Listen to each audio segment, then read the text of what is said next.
ChatGerry, a real-time warning tool of stroke prevention. The TSI-Stroke Proxy, number 1644, May 16, 2026. Gerald C. EclaireMD Foundation. Category: Stroke Risk. Special note: this research journal is based on my personal research using data from my own body and is provided for educational purposes only.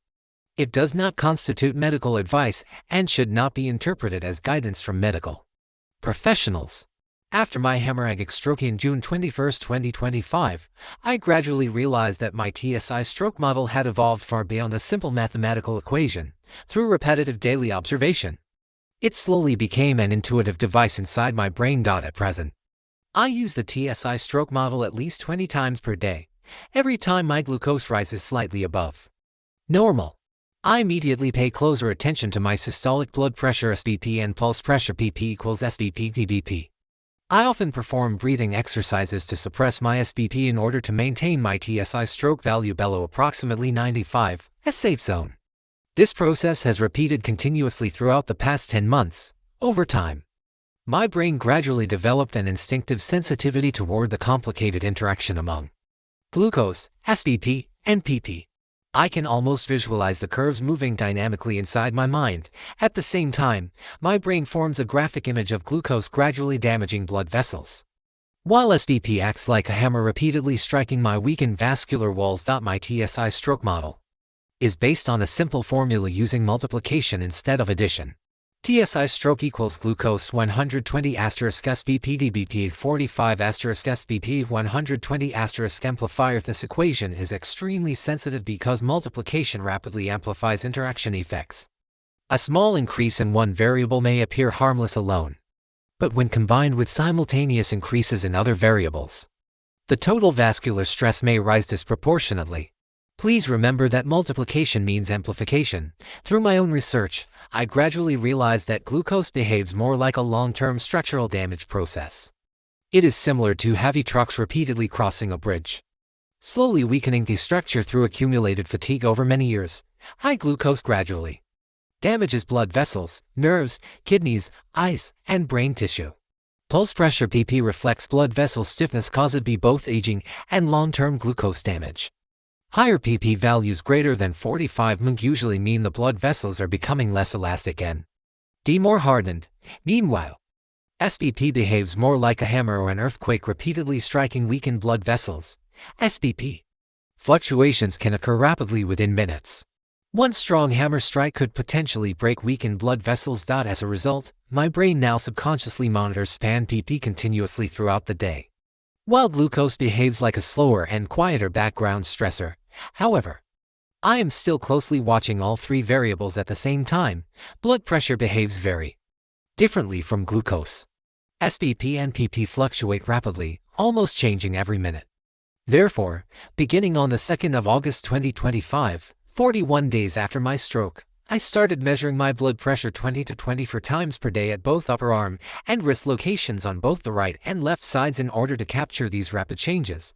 Every time I enter a new BP value, the moving average and TSI stroke value are immediately calculated and updated by my medical AI software inside my iPhone. Over time, this repetitive monitoring process gradually transformed from simple data observation into real picture-like images inside my brain. After observing 144 daily data points for 287 days, including 96 glucose values and 20 for BP measurements daily, the dataset accumulated to more than 41,000 data points. These rich long-term observations gradually became a continuous movie-like image inside my brain rather than isolated laboratory numbers. My brain no longer sees glucose, SBP, and PP as separate values. Instead, it recognizes trajectory movement, curvature, velocity, acceleration, fluctuation patterns, instability regions, and threshold transition behavior. This resembles how experienced pilots, race car drivers, athletes, musicians, or structural engineers gradually develop instinctive sensitivity toward their dynamic system behaviors. In a funny way, I have become a professional stroke patient who can see his own body biology more clearly. The TSI stroke process now often behaves like this: elevated glucose, watching out diet, and walking, breathing adjustment, SBP suppression, TSI reduction, stroke risk reduction, a peaceful mind. This sequence may occur repeatedly throughout the day.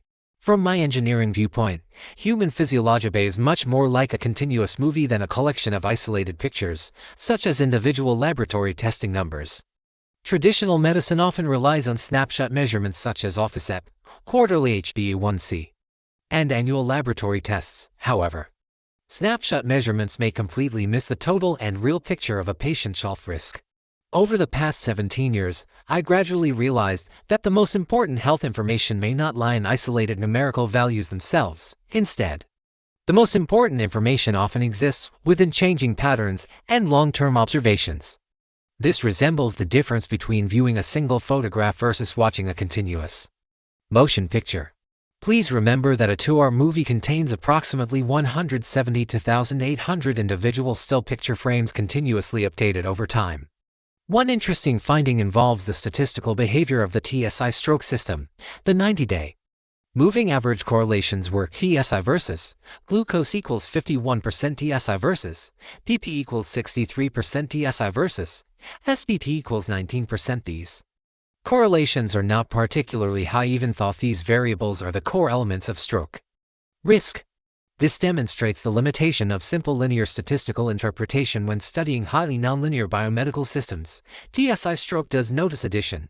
Instead, it uses multiplication, which amplifies the combined effects of diabetes and hypertension in order to provide an early warning signal.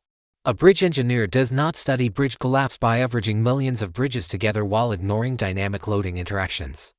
Aerospace engineers do not analyze wing failure using only isolated linear correlations. Instead, they study the risk of bridge collapse and airplane explosion under real dynamic conditions. In my personal opinion, medicine is even more complicated than bridges or airplanes.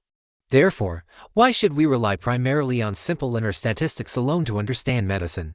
This does not make much scientific sense.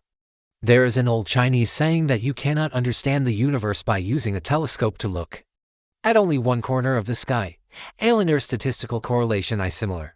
It provides useful information, but only partial information. The real danger usually begins when partial observations are mistaken for the complete truth. The most important lesson I learned after my stroke is this: the human brain is truly an amazing organ. Through repeated daily observation of glucose, blood pressure, sleep, walking, exercise, fatigue, cognition, and behavioral response, my brain gradually developed an instinctive sensitivity toward my own post-stroke recovery. In many ways, my brain can almost see and feel those changes internally. This awareness is probably the combined result of neuroplasticity, repeated longitudinal observation, natural pattern recognition, and direct survival experience.